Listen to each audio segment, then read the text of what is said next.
Good evening, guys, ghouls, and girls. Welcome to my horror movie review, or movie decomposition, if you will, where I watch a film, break it down, and rate it for your entertainment. Disclaimer: yes, there will be blood, gore, and or disturbing topics discussed, and obviously there will be spoilers, so if this is not really your cup of tea, or you don't want to ruin the movie for yourself but still want to support me, feel free to click off this one and find another. I have plenty of options on my YouTube channel and or my podcast services. Thank you for listening. Stay spooky! The movie I am discussing today is Inside, the French version released in 2007. Our opening scene begins with a fetus in a womb and a voice that says, "My child, my baby, finally inside me. No one will take him from me. No one can hurt him now. No one."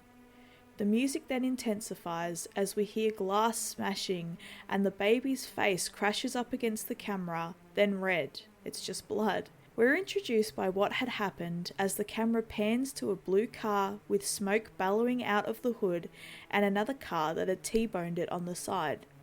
Fire has taken light in front of the blue car and the camera approaches closer. It's raining heavily and there is thunder grumbling in the background. We are introduced to a couple of characters, a woman and a man, both extremely bloodied and unconscious. The windshield smashed with the woman driver starting to come to. A piercing sound plays to give the audience an idea of how loud the crash was and the ringing going on in this woman's head. She lifts her head slowly from the man's shoulder, a stream of blood flowing out of her mouth as she assesses the situation. She slightly turns her head. Her eyes turn to the male passenger as she chokes out, "Matthew?" He doesn't move. There seems to be no reaction from him. The camera fixates on him. He also has blood dribbling out of his mouth, head absolutely drenched in blood. As we are beginning to piece together what has happened, the male passenger has perished. The camera turns back to the female driver looking down at her stomach. She's pregnant. She grasps her bump tightly and gives it a slight rub. The camera goes to a bird's eye view and it shows both cars in almost a head-on collision with each other. Both cars in terrible shape, but then it cuts to the opening credits, leaving us with the question of, what happened to the people in the car? Are they okay? The opening credits are creepy. A lot of blood and what seems to be bones and a spine which then forms into a fetus in a womb. And at the end, the word inside appears with blood splatter surrounding the word. We know that we're in for a gory ride. An ultrasound appears on the screen with the beeping of a heart rate monitor and a little baby's face and foot moving around, indicating that the baby is still alive. We then learn that our main character is named Sarah, and she appears lying down in a doctor's office with the text stating it is 4 months later. The doctor states her baby is doing just fine as he runs the ultrasound wand over her protruding belly. Sarah looks away from the ultrasound screen. She looks truly miserable. The doctor asks if she has picked a name for the baby yet. An uncomfortable silence washes over with the heart rate monitor still beeping in the background. She doesn't answer the doctor, to which he then just adds, "We'll see you tomorrow morning at 7. Advising her that if her condition hasn't changed, they will induce the labour. He ensures Sarah everything will be fine, but she doesn't even look at him.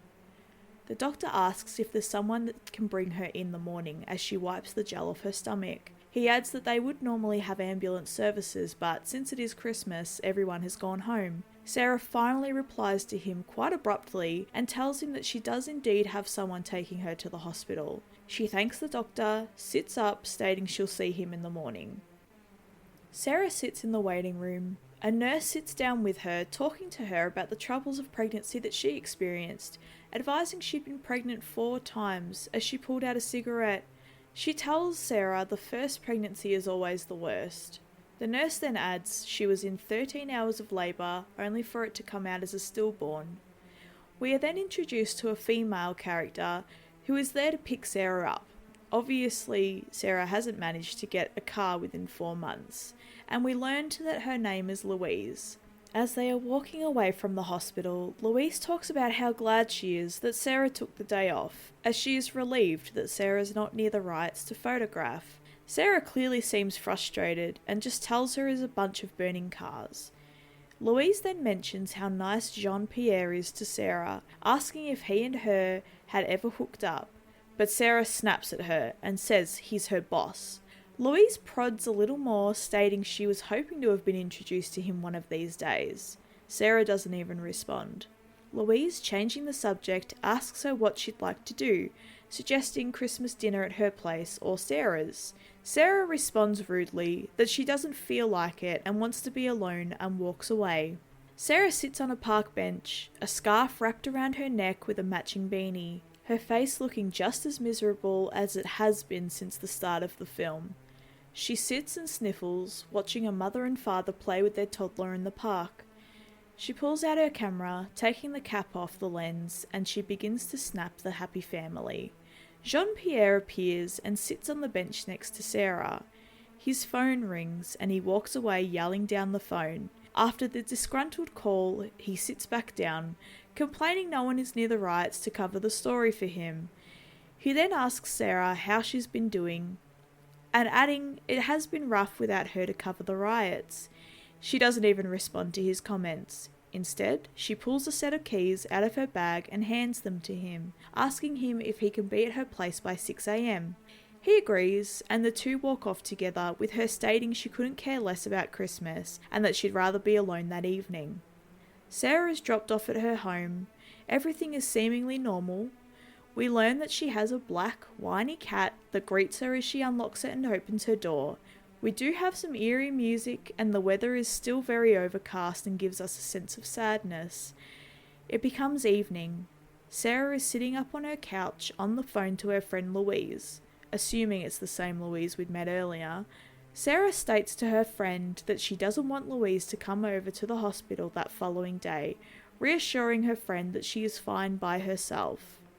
The camera moves in closer to Sarah, and she explains to Louise that Jean-Pierre is picking her up in the morning to take her to the hospital.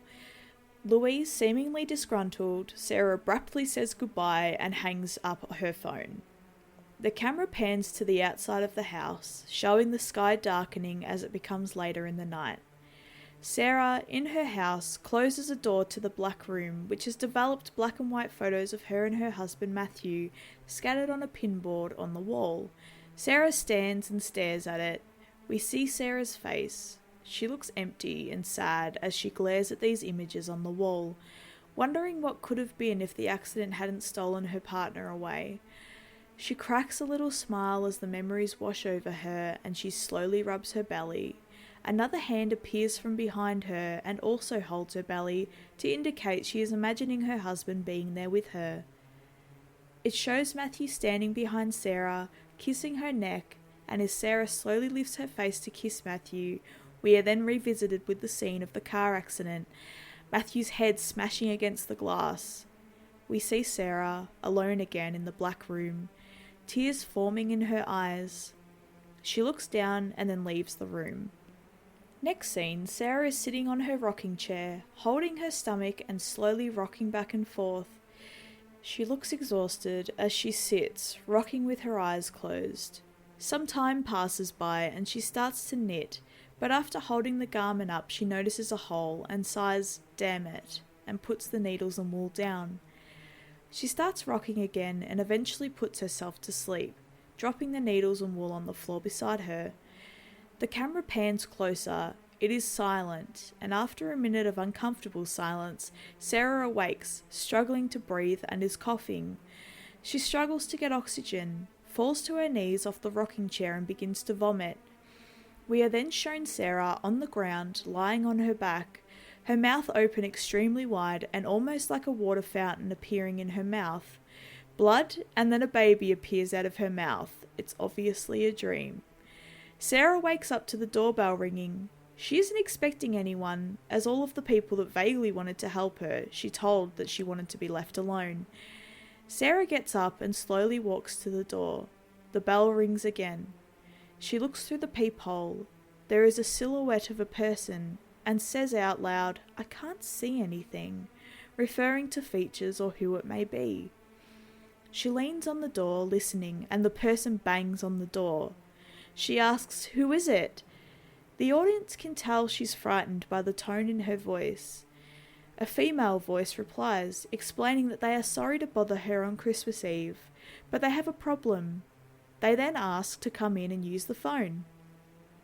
Sarah, quick to respond, asks if they have a cell phone, but the voice on the other side of the door says that the battery is dead and adds that their car broke down.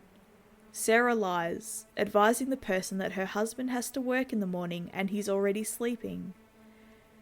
The voice, getting persistent, tells Sarah they will only be a minute and will be quiet, but this doesn't break Sarah.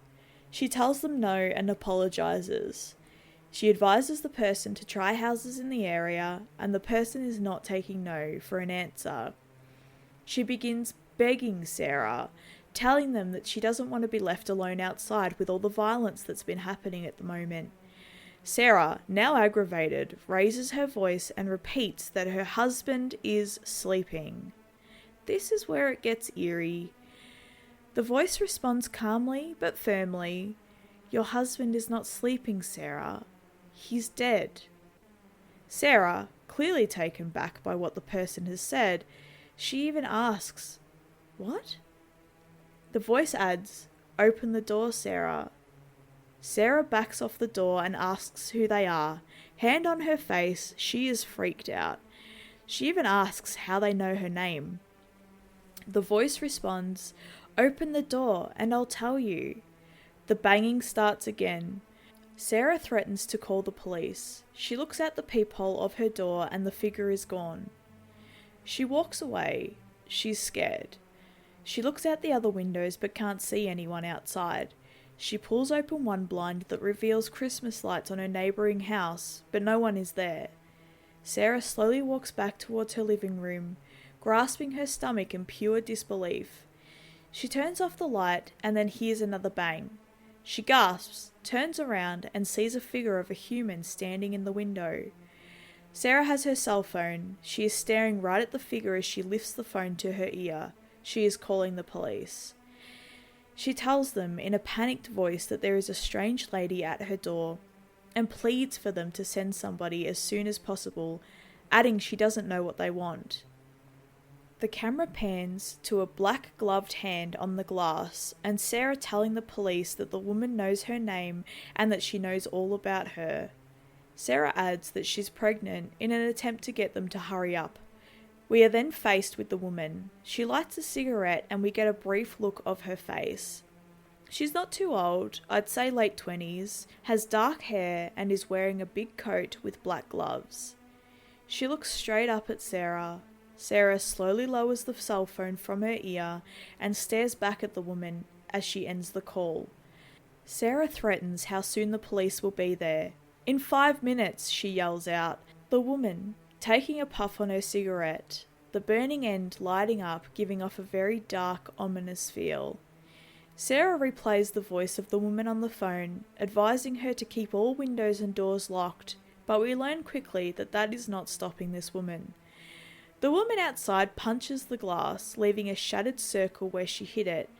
Sarah, in shock, steps back in fear, the glass still cracking from the initial hit. Sarah grabs a fire poker, holding it in front of her and attempts to show the woman she is not going down without a fight. She steps backwards, almost tripping on her couch. She doesn't take her eyes off the woman outside and feels her way to sit down, still staring at the woman. She grabs her camera and quickly turns it on. She stands up slowly, holding her stomach, waiting for her camera to finally load. She then frantically takes pictures, over and over, the flash going off. The woman still standing outside, but the shattered glass covers a good portion of this woman's face. Sarah slowly lowers her camera from her face, and when she looks back outside, the woman has left. Sarah goes straight to her black room to develop her photos. We can only guess it's to give to the police as evidence. However, she has also developed the photos from earlier when she was in the park taking photos of the family playing together. As she gets a closer look at the photo with a magnifying glass, she notices there is a woman standing in the frame.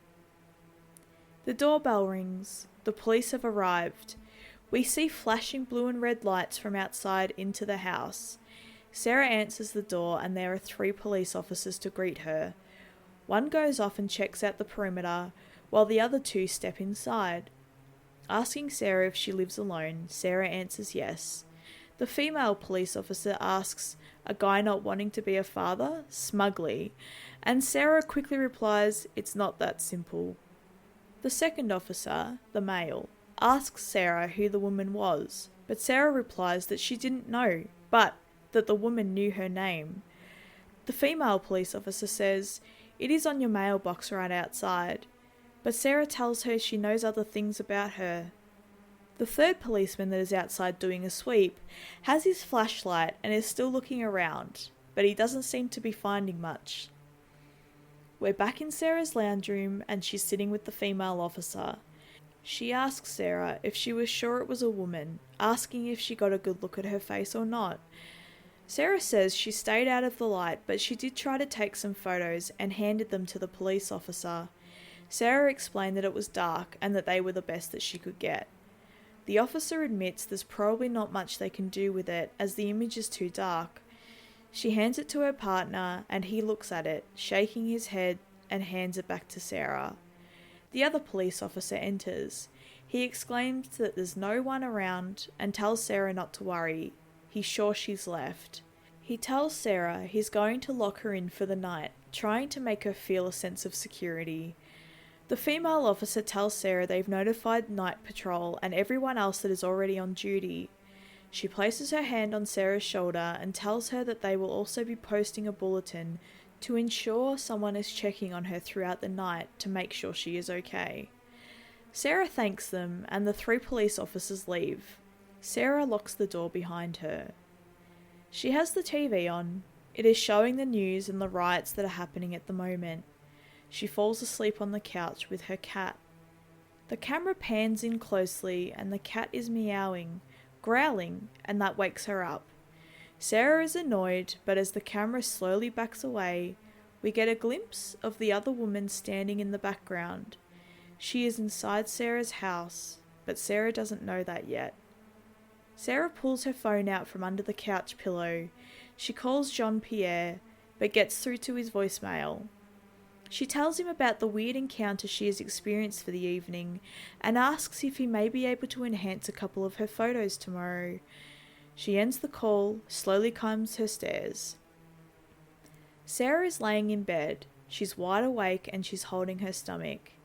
The cat comes in, meowing, and then disappears. We get a visual of the fetus in her womb, happily floating and existing in its safe environment. Sarah turns off her lamp in attempts to get some sleep. She has her eyes closed and the camera pans out. The audience sees the woman standing next to Sarah's bed, just watching her sleep. After an uncomfortable minute, the woman walks out of the room, Sarah none the wiser. The woman quietly opens the baby's nursery door and picks up some toys and opens a bag which has clothing in it. She pulls out what looks to be a small baby's dress and holds it against her face, taking a deep breath in. This lady has lost it. She drops the item of clothing on the floor and leaves the room. She then proceeds to walk into the bathroom, stands there for a little while. She is looking for something. She opens a couple of cupboards and finds a bottle of liquid, grabs this and rummages through drawers to find something else. We see the woman in complete black approaching Sarah's room. She has a pair of large scissors in her hand, which has me assuming what she grabbed is some kind of rubbing alcohol. She turns on a lamp in the room Sarah is sleeping, clearly holding this bottle of liquid and scissors. She sits on the side of the bed that Sarah is laying. She is going to cut that baby out of her stomach. The woman removes her black gloves and lifts Sarah's dress to touch her pregnant stomach. Sarah barely stirs. The woman removes the lid of the bottle of the liquid and dips the scissors blades into it. She then runs the blade gently up the middle of Sarah's stomach until she reaches her belly button, and that's when she stabs into Sarah. Blood starts to run out of the wound. Sarah gasps in pain, waking up from what you could imagine would be a painful fright. The woman slashes Sarah in the face, just above her top lip. The woman raises the scissors again to go in for another attack, but Sarah protects her face with her arms. We see the baby in the womb, distressed with blood. There's a struggle. The woman trying desperately to stab Sarah, but she's fighting back. Sarah manages to fight the woman off from on top of her, and she grabs the closest thing to her, which is her lamp from her bedside table. She hits the woman in the head and rolls off the bed. She crawls along the floor as the woman stands up and throws the scissors right next to Sarah's head and into the door. Sarah, crawling backwards, still facing her attacker, manages to lock herself in the bathroom. She's crying and bloodied as she presses up against the back of the bathroom wall, and the woman is on the outside trying to get in. She's kicking at the door, jiggling the handle. The lock is old, and Sarah knows it won't hold for long as she cries, trying to figure out what to do next. The woman is using her elbow to try and break down the door. She's getting frustrated as it isn't budging. She grabs her head, throws herself against the wall behind her, holding her head, and screams. She is bleeding from where Sarah hit her with the lamp. You can imagine her head is probably pounding right about now. She stumbles back into Sarah's bedroom, still grasping at her head. We're back in the bathroom, Sarah managing to stand up. She's crying. Struggling to breathe because of her pain and situation, she turns on the fluorescent light. We get a great shot of Sarah's cut face. She is looking at herself in the mirror, looking at the blood and the cut. The woman opens the top drawer of Sarah's bedside table and grabs her cell phone. Sarah, still crying in the bathroom, notices her water breaking. She lifts the bottom of her dress to see the damage of her stomach. She is bleeding a little, but not as much as her face. She's in a lot of pain, agony. She grabs a towel and holds it to her stomach and slides down the wall on the floor. The woman, in the kitchen now, tears off her corset she had around her waist and puts ice into a towel to hold onto her head. Trying to figure out her next plan of attack, we hear keys jiggling in what we can assume is the front door. A door creaks open and the camera pans around to Jean-Pierre walking into the house. He walks towards the kitchen, asking for Sarah. It is dark, so he turns on a lamp in the lounge room. He is confronted with Sarah's attacker, but is completely oblivious to the fact that that is who she is. He says, "Excuse me, I'm sorry to bother you," and he introduces himself. Sarah, none the wiser that her friend is there, crawls along the bathroom in pain, listening against the bathroom door for any noise. Jean-Pierre tells the woman he stopped by to see if Sarah was okay, and that he is worried about her with all the violence that is happening in the city. He advises he was supposed to pick her up, so she gave him the keys for tomorrow morning, but he says he sees her mum, assuming the attacker is Sarah's mother, got there before him. The woman replies to him, "When a daughter needs, a mother knows." Jean-Pierre nods and says he hopes she's okay. The woman responds that she went to bed an hour ago, and Jean-Pierre tells her it is time for him to leave. The woman asks for him to stay, to have a drink because she's heard so much about him. Sarah, still pressed up against the bathroom door listening and crying. Jean-Pierre stayed for the drink. He asks the woman if she's excited to become a grandmother. She shushes him, saying it took Sarah hours to fall asleep.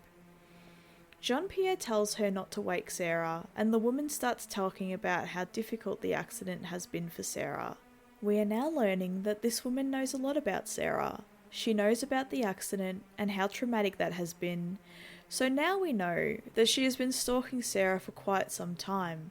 As she is talking about how hard the accident has been, Jean-Pierre put his hand on the woman's lap, but she obviously didn't want what he was dishing, and she stood up, headed to the kitchen asking if he wanted another drink. As Jean-Pierre sits in the lounge room by himself, he notices a photograph under the cushion on the couch, the same one Sarah showed the police earlier that evening. He sits and studies it for a while. He says out loud, "What the hell?" as the woman approaches. The photo is the shot of the woman standing outside. The woman says, "My little photographer, always taking pictures and leaving them laying around," trying to deflate Jean-Pierre's suspicions. Jean-Pierre pries and asks when she took that photo. if the woman had any idea. He adds, "I'm pretty sure this is the one she called me about." If you remember from earlier, Sarah did call Jean-Pierre and left a message saying she wanted him to check some weird photos she took. The woman asks, "Really? What did she say about it?" pretending to be surprised. He replied something was bothering her. There was a picture she wanted to try and enlarge. But he couldn't remember if it was that she wanted him to enlarge it or to enhance it. At this point, we see the woman flash the scissors from her sleeve, indicating she is getting uncomfortable with this conversation and may go in for an attack. Jean-Pierre, still talking about how Sarah wanted to enhance the face on the photo. Keys jiggle again outside and the front door opens. A woman with blonde hair enters. "Who are you? What are you doing here?" she asks. "Where is Sarah?" she adds in a concerned tone. Jean-Pierre says maybe she should tell him who she is. "I'm going on a limb here to say she is Sarah's actual mother." Jean-Pierre adds, "You just barge into somebody's house?" and tells her to keep her voice down as Sarah is sleeping. The woman gets feisty and throws her jacket to the floor. "Where is my daughter?" and she runs upstairs. Jean-Pierre turns around to the intruder and asks her who she is, piecing together that it was her in the photo.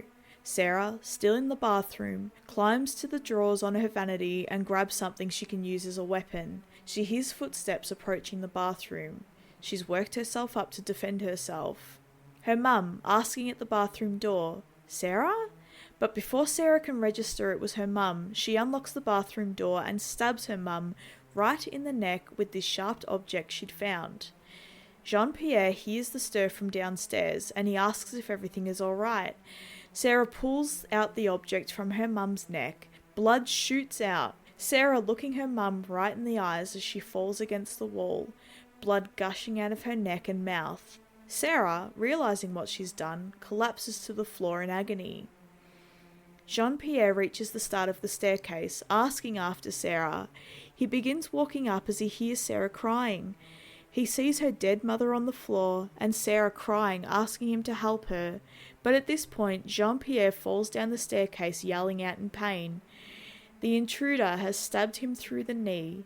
She then pulls out the scissors and stabs Jean-Pierre right between the legs. Ouch. She twists the scissors around, making sure he feels it. She pulls out the scissors again, stabs him in the face a few times and finally slits his throat, his blood splattering on the wall beside them. Sarah has since retreated back to the bathroom, where she has locked herself back in after murdering her own mother. The woman walks slowly up the stairs, approaches the bathroom door and viciously stabs her scissors into the door.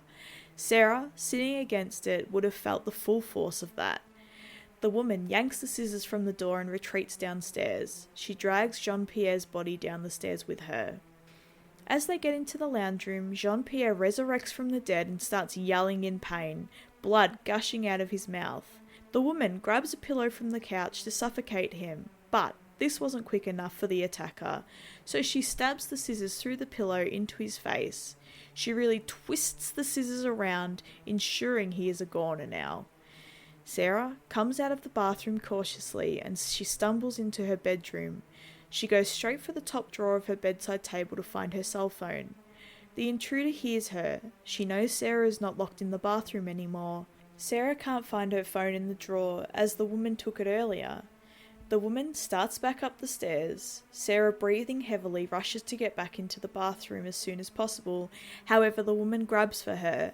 Sarah tries to shut herself back into the bathroom, but she isn't quick enough. The woman grabs Sarah's hair from behind the bathroom door. Sarah, screaming in pain, tries to bash the door on the woman's wrist. The woman on the other side of the door screaming back at her, holding the grasp tightly on Sarah's hair. Sarah tries to rip away frantically, but to no avail. The woman finally rips a handful of hair out of Sarah's head. She comes away from the door and quickly grabs the woman's arm and stabs it with the weapon she had grabbed earlier that she'd killed her mum with. Sarah wiggles it around in the woman's arm, blood spilling out and the woman screaming out in pain. The weapon snaps in the woman's arm, leaving a very large splinter behind. The woman jerks her arm back from behind the door and Sarah slams the door as hard as she can and locks it fast. The woman, desperate to take the item out of her arm, resorts to using her mouth to rip it out, still screaming in pain. Now she is pissed. She kicks her feet on the bathroom door, yelling out viciously. Sarah, on the floor, crying, holding her hand on her head that is also very bloodied, sits and waits for someone to save her. The woman, sitting on the other side of the bathroom, kicking the door and crying. She's clearly in pain, but she pulls out a cigarette and lights it. A montage of her kicking the door, hitting her head on the wall and smoking happens. Flashes of her crazy comes out. The cat meows and the woman grabs it, holds it and looks at it, patting it. Sarah asks, "Who are you?" through the door. The woman holding the cat's head a bit tighter against her chin, stroking it slowly. The woman replies to Sarah, "Open the door." Getting angry again, she crushes the cat's head in her hands and throws the stiff body away. Sarah uses the basin to get up from the floor. You can imagine how much pain she's in. Her water is broken, she's going into labour while losing her mother, potential mate, and her cat all in one evening. She's beginning to have contractions. She lets out a little yelp of pain. She drinks some water from the faucet, coughing up blood. She grasps her stomach and cries out. The intruder has finally had enough. She gets up and starts stabbing the bathroom door with the scissors. "Open it!" she yells. She's managed to make a hole in the door to see through. Sarah, feeling threatened again, breaks the mirror and takes a large shard to protect herself. "Why me?" she asks in pity, backed up against the wall facing the door, looking into the eyes of the psychopath. "I want one," the woman responds to her question. Sarah replies, "What kind of man would fuck a crazy maniac like you?" Sarah's getting personal and hitting the hard-hitting questions. She is clearly pissed off herself. "Open up, Sarah," the woman replies. "Don't be afraid," she adds. Tears run down Sarah's face. "You don't want that child. I'll take good care of it," the woman says, still looking at her through the hole she made in the door. Sarah asks her, "What are you talking about?" The woman steps back onto the wall and stabs it with the scissors. She's frustrated, clearly done with talking. She starts screaming through gritted teeth in frustration. Just as she's worked herself up to charge at the door again, a police siren sounds outside. The woman stops, trying to think of her next plan of attack. She's covered in blood, her eye makeup running, and she's sweaty. Probably can't talk her way out of this one. The camera pans outside to the police car. "Let's stop by and check on that pregnant lady, okay?" we hear a male police officer say to his partner. "And we'll take our prisoner to the station," he adds. We see 4 men sitting in the police car. The prisoner in cuffs, pleading his innocence to the police. The woman, pacing up and down the hallway trying to think up a game plan, pulls a cupboard in front of the bathroom door trying to prevent Sarah from leaving. Although the door opens from the inside, the handle can't move down as it is long, and now that the cupboard is where it is, preventing the handle from unlatching the door. The woman walks down the stairs. We get a nice view of the mayhem that has occurred, with Sarah's mother's body bloodied on the floor and the blood splattered over the bathroom door. Sarah tries the door, but the handle can't budge. She is panicking, realizing she's trapped. She stabs at the door with the mirror shard. The men, talking in the police car, taking their sweet time to get inside, gives the intruder enough time to wash her face and hands in the kitchen. Sarah, desperately digging away at the door, her hands bloodier as the shard of mirror stabs her. She is determined to get out of there. 2 police officers approach the door and ring the doorbell. The other, on the phone to his wife, sits in the car with the prisoner. The police ring the doorbell a few times. We see the intruder grab a knitting needle and put it up her sleeve. The woman answers the door and the police ask if she's okay and that they were there to check on her, assuming the woman is Sarah. The woman advises she is fine, playing the role of Sarah, stating it has been a few hours since the earlier incident and it has calmed down now. The police, about to leave, hear the banging and ruckus happening upstairs. They ask her, "What is that noise?" The woman lies, telling them it's the spin cycle on the washing machine. She's quick, good with ad-libbing. The police laugh. "Bit cheaper to run at night, is it?" The woman goes along with it, and she replies with a short yeah. The police decide to get out of the woman's hair and say goodbye. They start to walk back to the car. The woman closes the door. As the police officers start walking back to the car, one of them stops, realising something very important about the pregnant lady that they were supposed to check on. Sarah, still tearing the bathroom door apart, has a decent-sized hole now. She's able to stick her arm through. She feels around for the door handle. She realises there's something in the way, just before the woman grabs her arm and stabs the scissors straight through her hand. Sarah screams out in pain, the woman pushing the scissors in harder, to the point where Sarah can't take it out of the wall. The police knock on the door again, Sarah crying as her hand is still trapped by the scissors to the wall. The woman leaves her and walks slowly down the stairs. She unlocks the door and answers it. "Did you forget something?" she asks in a monotone voice. "Yeah, just one stupid detail," one officer replies, barging through the door, forcing the woman to step backwards. "Just curious what you were going to name it," the officer asks her. "Who?" the woman replies. "The baby," the other officer chimes in with a very smug look on his face. They hear Sarah making noises from the bathroom. "Keep an eye on her," one officer says as he goes to check on the commotion upstairs. A police officer starts up the stairs. Jean-Pierre's blood all up the walls. He pulls out his gun for protection as he slowly walks up. The other officer keeping a very stern eye on the woman. The officer turns the light on at the top of the stairs. "Holy shit," he says aloud as he sees Sarah's dead mother on the floor. "We were all thinking it." He just said it. "Arrest her! Arrest her!" the officer yells out to his partner that is standing with the woman. The officer grabs the woman's wrists, forcing her to her knees on the ground. "Hands behind your back, on the floor, now!" he yells.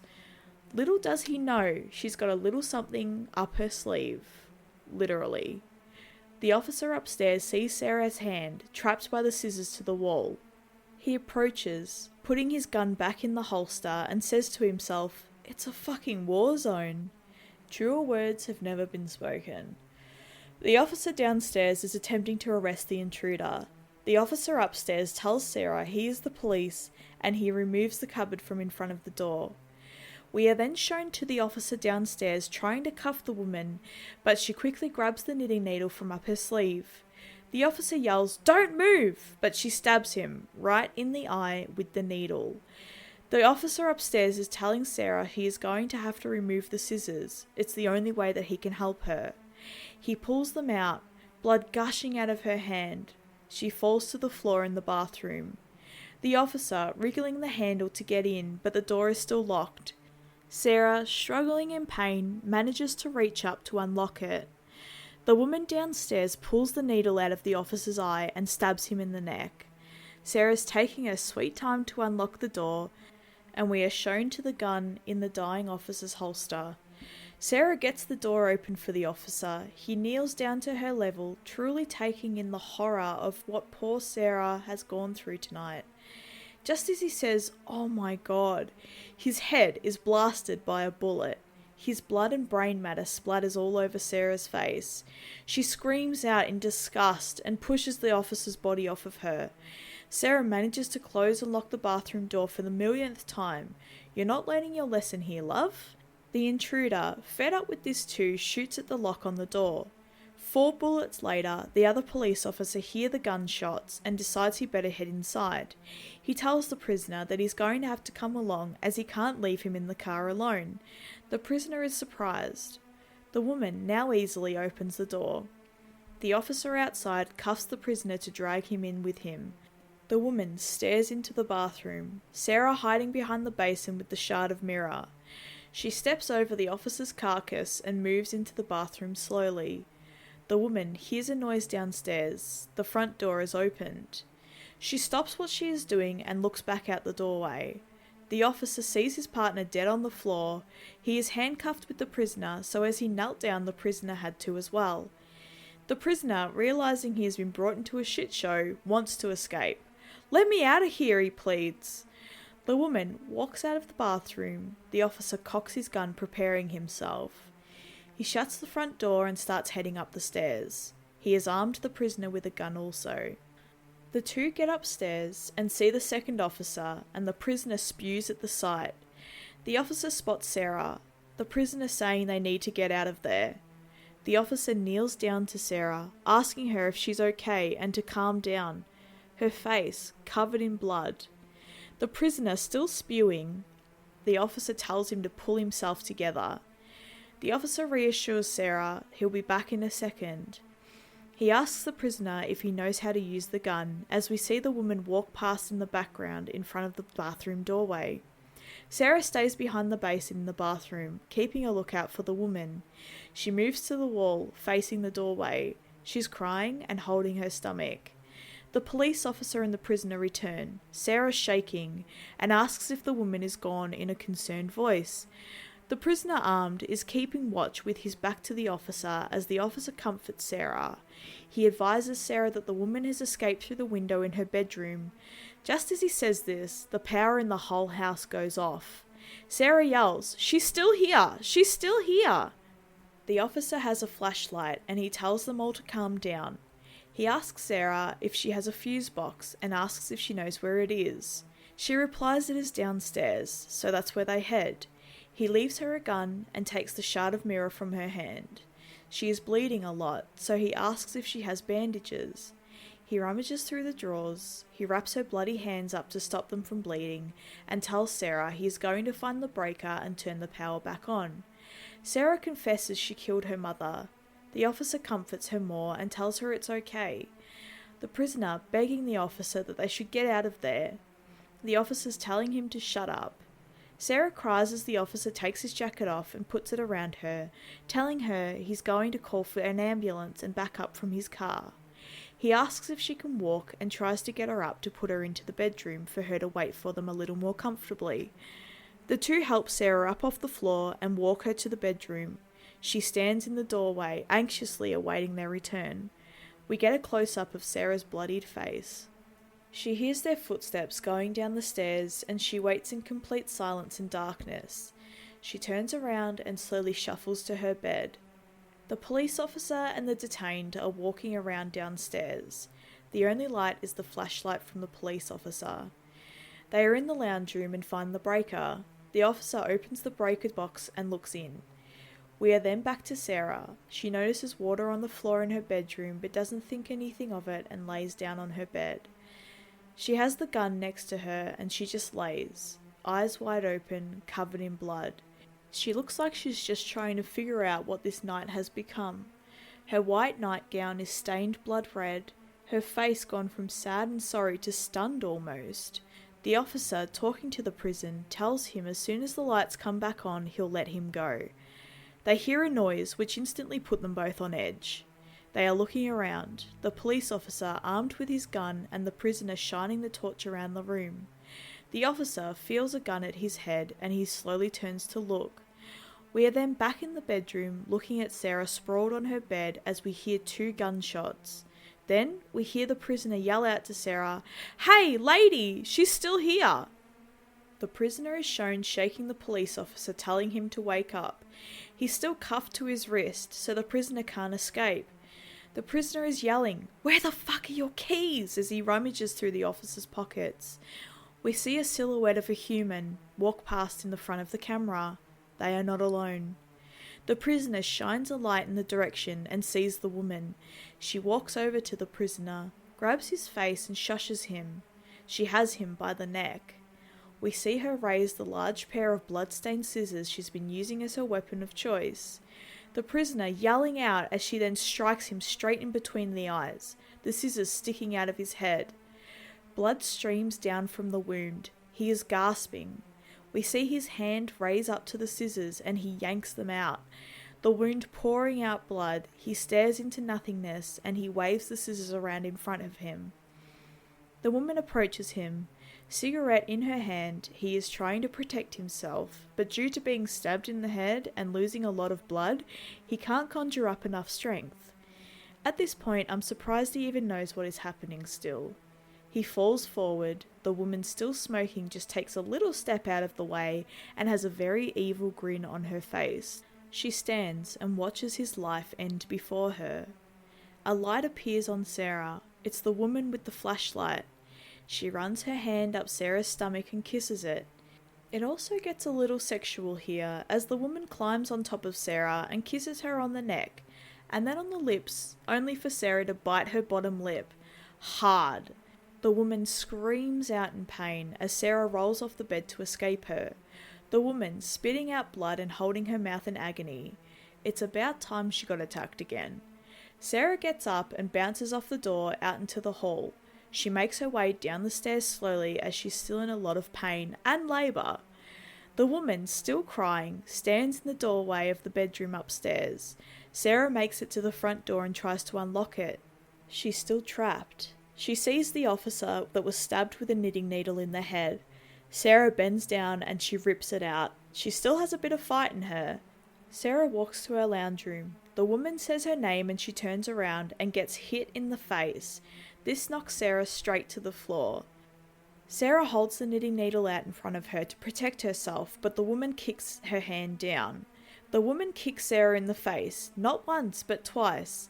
A little puddle of blood appears on the floor from Sarah's mouth. The woman grabs Sarah by the blood-covered hair and drags her along the floor on her back, Sarah yelling out in pain, kicking her legs. The woman drops her down on the floor in the kitchen. Sarah rolls over onto her stomach and uses the oven to get up off the floor. She still has the knitting needle in her hand that she waves out in front of her as a threat, the woman just standing and staring at her. We get to see the damage Sarah did to her lip here. We see some dried blood. It looks pretty nasty. They stand and stare at each other, Sarah breathing heavily and hunching over a little, but sounds like a bull to a matador. She points the needle around and presses it firmly against her own stomach. The woman looks down and realizes what Sarah is doing. We as the audience get a little flash of the baby in the womb, floating around in there looking slightly disturbed. The woman grabs the closest thing she can find to bash Sarah with. It's a toaster. She smashes Sarah's face with a toaster. This knocks her to the ground, more blood pouring out of her mouth. The woman smiling menacingly. She is enjoying this torture. Sarah coughs and splutters on the floor, struggles to catch a breath. The attacker, in true form, takes out a cigarette. As she attempts to light it, Sarah grabs an aerosol can from the floor and sprays it right in the direction of the woman's lighter, causing the spray and fire to go right in the direction of the woman's face. She screams out. We see a very graphic image of her skin burning off of her face. She gets up and screams out in pain as she retreats out the kitchen. Sarah, laying on the floor, still struggling to breathe, holds the knitting needle up to her throat, trying to conjure up the strength to perforate her neck. I thought she was actually trying to kill herself, but she was just trying to give herself a tracheotomy, which is a very common procedure made to clear the airway to assist the patient in breathing. She pierces her throat. We hear the skin break as the needle goes through. She wiggles the needle around to open the hole and blood starts spilling out. She manages to climb to her feet now that she's able to catch her breath. She is in pain, blood spilling out of her throat. She finds duct tape on the counter and tapes up her neck to stop the bleeding. She falls to her knees, finds a knife on the floor and decides to make the ultimate weapon to truly end this torture. She stabs the knife into the cupboard and grabs a pole that could be from a mop or a broom and jams it onto the knife. The pole itself is retractable, so she stretches it out even further with the idea that her attacker cannot get close to her. Sarah composes herself and steps into her lounge room. The camera pans up close to her face. She looks like she's ready for war. She goes in hunting mode for her attacker. It's still dark, so she uses her camera flash to find her way. She even says aloud, "Where are you hiding, bitch?" Taking a load of photos of the massacre that has taken place inside her house, she goes on the hunt for her intruder. Sarah's pretty much had a second wind really. She's pushed through the pain and is now here for blood. She finds where the bitch is hiding as she takes a few photos behind a wall. The woman is crouched down and Sarah stands over her. The woman's face is horribly disfigured from the burns. She tells Sarah, "You can kill me again." Sarah, puzzled, lowers her weapon. tears welling up in her eyes. The woman adds, "You already did once." And we're now introduced to a flashback. The intruder in her car. She too is pregnant and holding her stomach. We hear her voice saying, "My child," as she rubs her pregnant belly. "My baby, finally inside me. No one will take him from me. No one can hurt him now. No one." Now, if you remember at the start of the film, we have already heard this.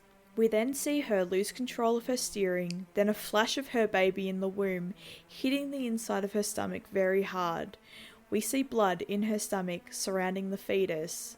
The screen then goes to a bird's eye view of the two cars again, from the beginning, alluding to the woman, the intruder, being the other driver in the crash that caused the loss of Sarah's husband Matthew.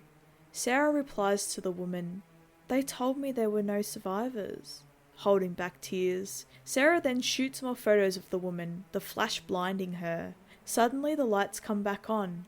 Sarah turns around and she sees the police officer, barely able to stand, manage to get the breakers back on. We cut back to Sarah and then the woman on the floor, touching her head where she's missing hair from the burns she suffered. We hear Sarah's heartbeat as she puts her camera down and approaches the police officer, who's still very unsteady on his feet and facing the wall. She still has her weapon in her hand as she moves closer to him. She asks, "Officer?" a couple of times. We hear a piercing screech as he quickly turns his head around. He looks almost zombie-like. A bullet wound to the head will do that, I guess. His eyes are blood red and we see blood has exited out of his nose and mouth. He moves very slowly towards Sarah, taking small, unbalanced steps as he attacks her. He grabs her by the throat and yells out. He starts beating her with his baton in the stomach. We flash to the baby in her womb that is suffering immensely. Blood and mucus drop out of her and she slips over. The woman grabs Sarah's makeshift weapon that she dropped and stabs the officer under the armpit. She stabs him again and leaves the weapon in him. He then falls onto the couch and writhes around in pain. We see Sarah attempt to crawl up the stairs. The woman grabs her trusty scissors and follows her. Sarah is really struggling at this point. She's only halfway up the stairs as the woman approaches her slowly. She sets the scissors down next to Sarah as Sarah chokes out, "The baby's coming." Sarah is having trouble breathing. She splutters out, "The baby!" The woman shushes Sarah, telling her to calm down and that she's right there for her. Sarah is screaming in pain. "I think it's stuck," she yells. The woman, grabbing her scissors, cuts Sarah's nightgown to present her pregnant stomach. She takes a blade of the scissors and pokes it into Sarah's belly button, which was her plan of attack from earlier. Sarah's screaming out in pain as the woman cuts a hole in her stomach. The woman grabs into Sarah's stomach. Blood is gushing out of her as the woman is basically arms deep into Sarah's stomach. The woman is digging around in there and we see the pool of blood pouring out down the staircase. The screen goes black and we see one lamp light from the lounge room.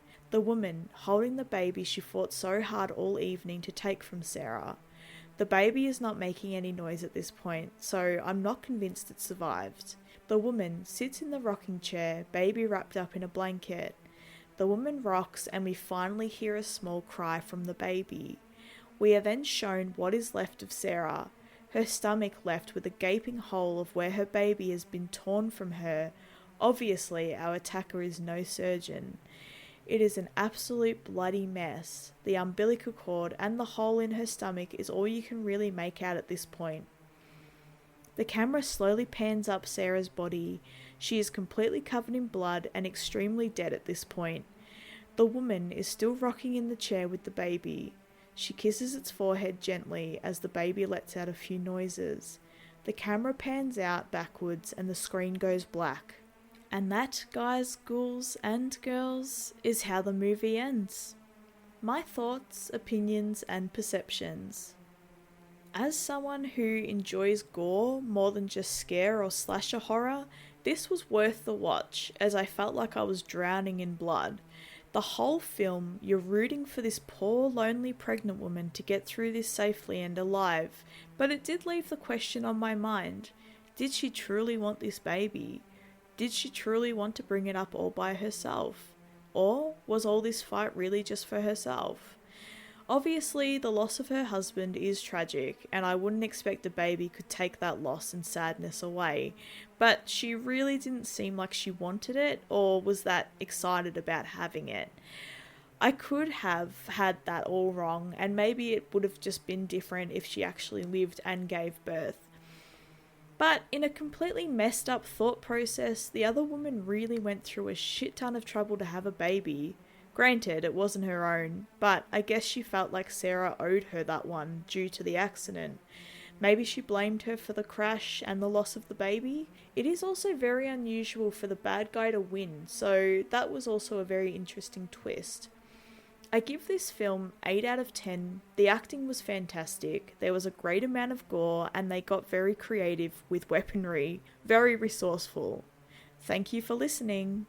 Stay spooky.